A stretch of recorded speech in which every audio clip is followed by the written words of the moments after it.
लोकतंत्र का महापर्व है चुनाव। हमारे भारत में जब चुनाव आता है तो आम इंसान सबसे ज़्यादा खुश होता है। जो जनता है हमारे देश की वो बेहद ज़्यादा खुश होती है। खुश क्यों होती है? क्योंकि उसको लगता है कि अब हमारे मतलब की बात होगी, यानी कि हमारे फ़ायदे की बात होगी। जो भी सरकार बनेगी वो हमारे फ़ायदे की बात करेगी, योजनाएं आएंगी, वो योजनाएं लागू होंगी, फिर लोगों का फ़ायदा होगा, आम जनता का फ़ायदा होगा। हमारे देश में जो वोटर हैं वो ज़्यादातर या तो निम्न वर्गीय हैं या निम्न मध्यम वर्गीय हैं या मध्यम वर्गीय हैं, और वही जो है वो इस उम्मीद में होते हैं कि सरकार हमारे लिए क्या करने वाली है। मैं ये बातें क्यों कर रहा हूँ और मैं ऑटो में क्यों बैठा हुआ हूँ? दरअसल ये जो ऑटो चालक हैं, मेरे ख़्याल से ये हमारे देश का वो आम इंसान है जो दिन भर कमाई करता है मेहनत से, उसके बाद अपने घर का, अपने बाल बच्चों का पेट भर पाता है, पालन पोषण कर पाता है। अब इनके मुद्दे क्या हैं? क्योंकि सबसे ज़्यादा आम वर्ग जो है वो प्रभावित होता है किसी भी चीज़ से, और इनके मुद्दे हैं आज भी बड़े, जो सीधे और आम मुद्दे हैं वो ये हैं: बिजली, सड़क, नाली, साफ सफाई और महंगाई से राहत, शिक्षा की उच्च व्यवस्था। ये तमाम मुद्दे आज भी हैं। सरकारें योजनाएं लागू करती हैं, लेकिन अभी भी बहुत ज़्यादा ज़रूरत है कि इन योजनाओं का लाभ आम इंसान तक पहुंच सके। मैं इतनी तमाम बातें इसलिए कर रहा हूं क्योंकि मैं मध्य प्रदेश की सबसे हाई प्रोफाइल सीट छिंदवाड़ा में मौजूद हूं, और छिंदवाड़ा का जो चुनाव है वो मेरे लिहाज से या मेरे नज़रिए से कहीं ना कहीं दिशाहीन हो गया है। दिशाहीन इसलिए हो गया है क्योंकि इसमें हम भी इन्वॉल्व हैं। हम जैसे पत्रकार भी इन्वॉल्व हैं, जो सिर्फ इस चक्कर में लगे हुए हैं कि आज फलाने भैया ने फलाने दल का दामन थाम लिया, फलाने नेताजी इनको छोड़कर उस पार्टी में चले गए। तो ये तमाम दलगत राजनीतियाँ, या यूँ कह लीजिए आरोप प्रत्यारोप की राजनीति ही चल रही है। आम इंसान की बात कोई नहीं कर रहा। आम इंसान के मुद्दे क्या हैं ये कोई नहीं जान रहा। अगर हम भी निकलते हैं तो हम सिर्फ ये जानते हैं कि कौन जीतेगा, कौन हारेगा, किसका पलड़ा भारी है, किसके तरफ बाजी है, लेकिन हम ये नहीं जान रहे कि आम इंसान के मुद्दे क्या हैं। तो मैंने सोचा कि आम इंसान के मुद्दे जाने, तो मैं सबसे पहले मैं जिस ऑटो में सवार हूँ वो ऑटो वाले भैया से ही बात करता हूँ कि भाई साहब, सबसे पहले अपना नाम बताइएगा, और जैसा कि देश के अंदर लोकसभा के चुनाव हैं, आपके क्या मुद्दे हैं, आप क्या चाहते हो सरकार से कि सरकार आपके लिए क्या करे? मेरा नाम राजकुमार सोनी है और मैं सरकार से यही चाहता हूँ कि मेरे को जो सुविधा मिलना चाहिए वो आज तक नहीं मिली। मैं 14 साल से छिंदवाड़ा में रह रहा हूँ, मेरे को अभी तक राशन कार्ड नहीं मिला, और बहुत सी सुविधा ऐसी है कि जो नहीं मिल रही। सिर्फ मैसेज को मिलती है, मेरे को तो नहीं मिलती। मैं दिन भर मेहनत कर रहा हूँ। घर में बच्चे भी होंगे? 2 बच्चे हैं। कितने बड़े बड़े? एक 11 साल की गुड़िया है और एक 3.5 साल की है। तो 11 साल वाली तो स्कूल जाती होगी, बड़ी है काफ़ी। हाँ शिक्षा को लेकर क्या चाहते हो? अगर जो सरकार, जो भी सरकार बैठे जी, वो क्या करे कि आप लोगों के लिए, आम इंसान के लिए शिक्षा का स्तर बेहतर हो, महंगाई की मार कम हो, क्या चाहते हो? महंगाई तो बहुत है भैया, महंगाई कम हो। जैसे हम लोग ने पहले डीजल लेने का सोचे थे, डीजल ऑटो, मगर महंगाई की वजह से हम लोग ने ये ई रिक्शा लिए। इसमें भी तो हम लोग को बिजली भरना पड़ता है, 2200 रुपये महीने की बिजली भरना पड़ रहा है। चार्जिंग करते हो क्या? हाँ है ना? हाँ, तो पूरी रात चार्ज करो, दिन भर चलते हैं, वही है 700-800 रुपये दिन का कमाते हैं। 700-800 रुपये दिन का कमा पाते बस। हो। तो कहीं ना कहीं जैसे मान के चलिए कि अगर अप्रोक्सीमेट देखा जाए तो 25,000 रुपये महीना कमा लेते हैं। हाँ इसमें कई बार ऐसा भी होता होगा कि आज का दिन ठंडा चला गया, आज सवारी नहीं मिली। हाँ, ऐसा भी होता है। किसी दिन तो हम लोग का ऐसा रहता है कि घर में भी बैठना पड़े। तो ये मोटा मोटी में यदि एक माना जाए तो 15,000 से 16,000 रुपये हम महीने का निकाल लेते हैं। तो जो भी चुन के आता है, जिसको भी आप मत दोगे, मैं ये नहीं पूछ रहा कि आप किसको दोगे, हाँ, किसको नहीं दोगे, जो भी चुन के आएगा उससे क्या उम्मीद है आपको? हमरे को सुविधा चाहिए भैया। जो चीज़ हम लोग, जो 14 साल में नहीं मिली है, वो हमको सुविधा चाहिए। मैं 3 बार राशन कार्ड का फॉर्म भर चुका हूँ, राशन कार्ड अभी तक नहीं बना मेरा। निराश होके आना पड़ता मेरे को तहसील से भी, मिलता ही नहीं। घर खुद का है? घर अभी ये आवास योजना वाला बनाए हैं, मगर वो भी लाभ नहीं मिला। अभी सिर्फ उसका बनाए बने, पट्टा वो नहीं बना, जारी नहीं हुआ। नहीं हुआ। ये ऑटो फाइनेंस है आपका? जी ऑटो फाइनेंस जी। इसकी भी किस्त जाती होगी? जी, कितनी जाती है महीने इसकी 5,000 रुपये महीने की जाती 5,000 रुपये महीने तो किस्त चली जा रही है। हाँ कहीं ना कहीं दिक्कत है। जी। ये ऑटो वाले भैया थे, इनसे मैंने बात किया तो ये राशन कार्ड को लेकर परेशान है। आवास इनको मिला है लेकिन अभी तक पट्टा जारी नहीं हुआ। किस्त चली जाती है, जैसे तैसे करके अपना पेट भरते हैं, पालन पोषण करते हैं। यहाँ पर दो लोग मौजूद हैं, ये नींबू पानी पी रहे हैं। इनको जानता भी हूँ मैं, बड़े अच्छे शायर हैं छिंदवाड़ा के। ये दवा व्यापारी हैं, नींबू पानी जो बेचते हैं भैया, इनसे भी हम बात करेंगे। पहले मैं आपसे बात करता हूँ। देखिए, लोकसभा के चुनाव हैं, आम इंसान के मुद्दे क्या हैं? आम इंसान क्या चाहता है कि जो भी सरकार चुन के आए, जो भी सांसद चुन के आए, वो आम इंसान के लिए क्या करे?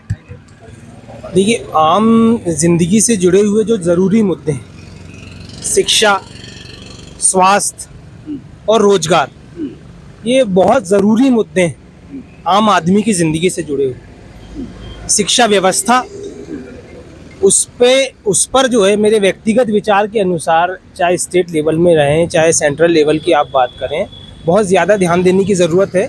शिक्षा व्यवस्था कॉस्टली भी हो गई है, वो तो हो गई, और उसका कॉस्टली होने के बावजूद उसका स्तर निरंतर गिरता चला जा रहा है।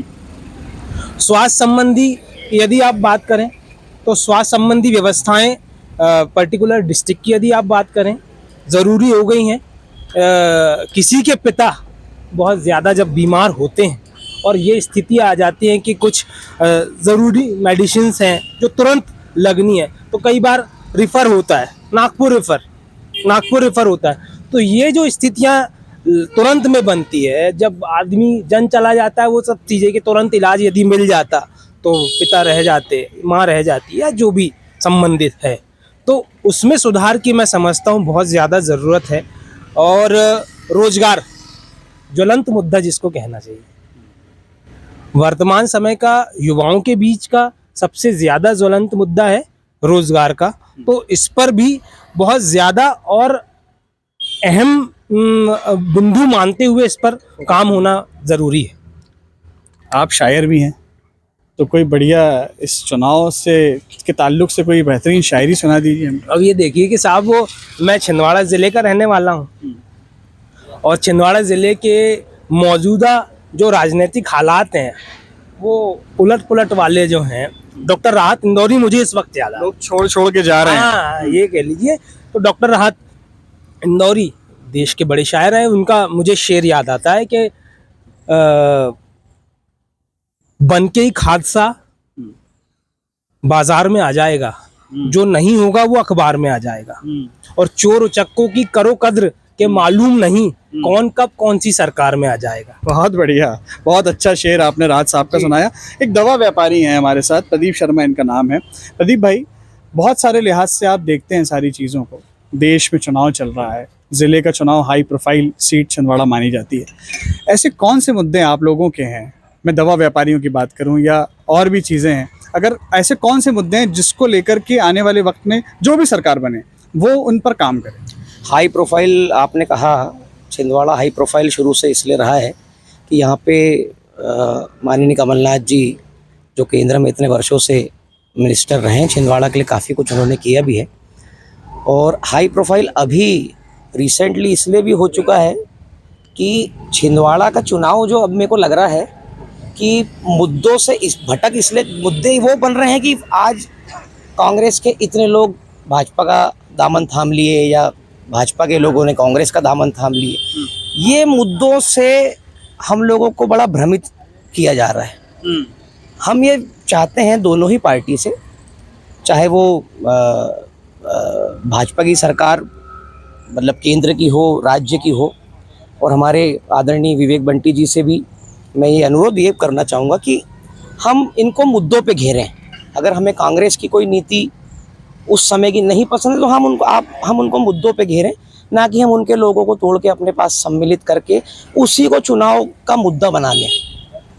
और कांग्रेस से भी मैं कहता हूं कि आप कोई गया उसका शोक मनाएं या फिर उस पे जो कटाक्ष कर रही है कांग्रेस, टिप्पणी कर रही है, उससे भी कांग्रेस को बचना चाहिए। और अगर उनको किसी भी चीज़ से आहत हो रहे हैं कांग्रेस साथीगण, तो उनको भाजपा के मुद्दों पे घेरना चाहिए।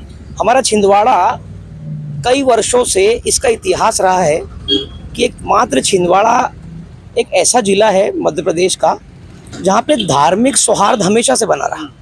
आप पिछले कई वर्षों से देखिए, धार्मिक सौहार्द छिंदवाड़ा का एक अपने आप में प्रेरणा देता है दूसरे जिलों को।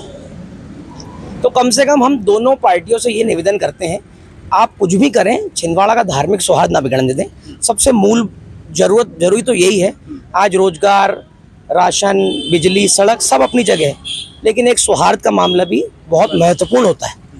आज हम छिंदवाड़ा में सभी जाति धर्म के लोग, आज हम आदिवासी बाहुल्य क्षेत्र में कहलाते हैं, लेकिन सभी लोग, आज हम व्यापारी, हमको पता है कि आदिवासी हो, किसान हो, महिला हो, जब ये सशक्त होंगे तो मेरे जैसा व्यापारी भी सशक्त होगा। तो हम सभी लोग का सम्मान करते हैं, सभी जाति, सभी धर्म, सभी प्रथाओं का हम आदर करते हैं। ये हमारे छिंदवाड़ा की धरोहर रही है। कृपया दोनों पार्टियों से निवेदन है कि इस चीज़ को ना बिगड़ने दें, कोई इसमें आए उसमें जाए। हमारे भाई साहब ने बहुत अच्छा शेर राहत साहब का कहा है, वो बिल्कुल सटीक बैठता है इस परिप्रेक्ष्य में जो छिंदवाड़ा की राजनीति हो चली है। और छिंदवाड़ा की राजनीति मेरे हिसाब से दिशाहीन होती जा रही है। आज मुद्दे जो रोजगार के होना चाहिए, हमारे माननीय प्रधानमंत्री जी की जो योजना है, कम से कम अगर उसका किसी को लाभ मिला है तो भाजपा वाले उसको प्रचार प्रसारित करें, ना कि कोई दूसरे लोग आना जाना जो यहाँ हो चला है। आप भी देख रहे हैं कई महीनों से निरंतर। जी कि व्यापारिक दृष्टिकोण से जी। आप ऐसा क्या सोचते हैं कि आने वाले वक्त में चीजें लागू होनी चाहिए व्यापारिक दृष्टिकोण से?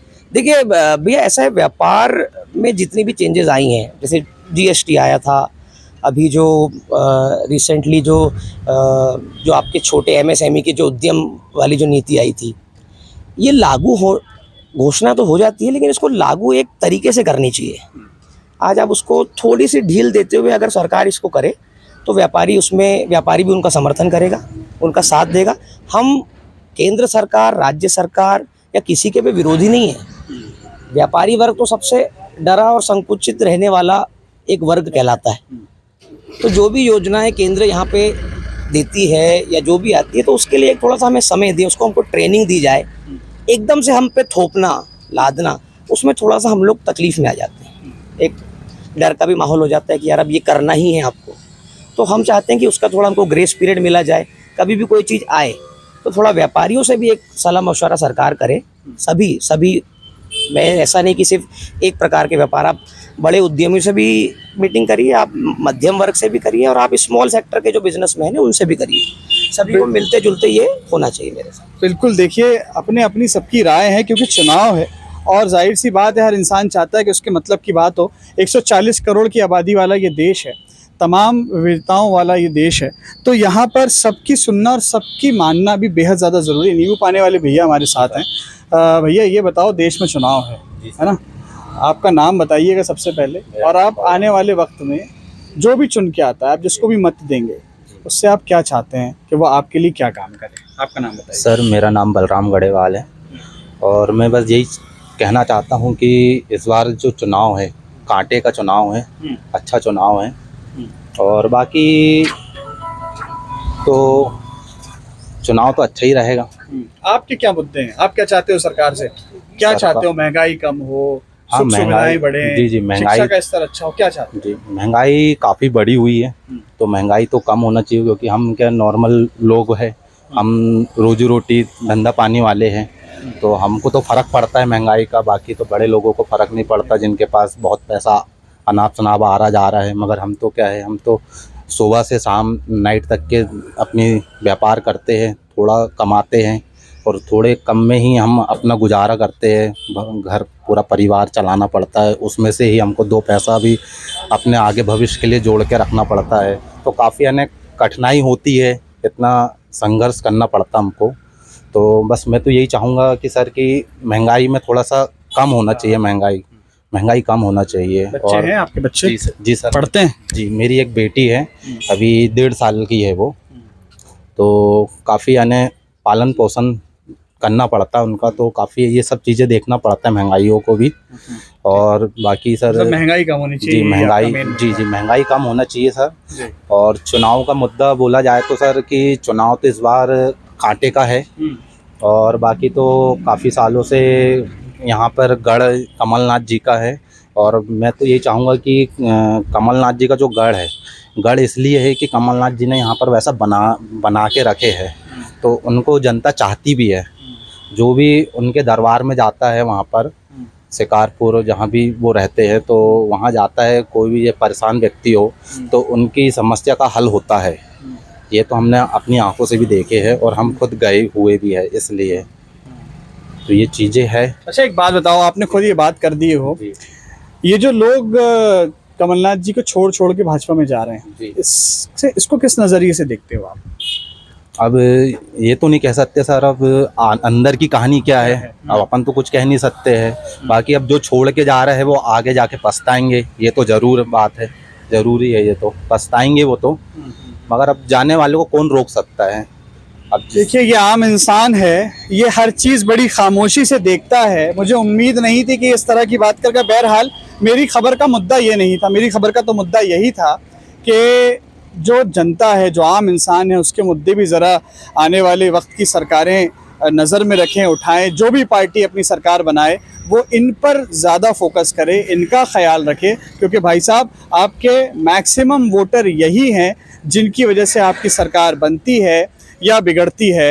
ये तमाम बात करने के बाद मुझे जावेद अख्तर साहब की 2 लाइनें याद आ जाती हैं कि जिधर जाते हैं सब, जाना उधर अच्छा नहीं लगता, मुझे पामाल रस्तों का सफ़र अच्छा नहीं लगता, और गलत बातों को खामोशी से सुनना, हामी भर लेना, बहुत हैं फ़ायदे इसमें मगर अच्छा नहीं लगता।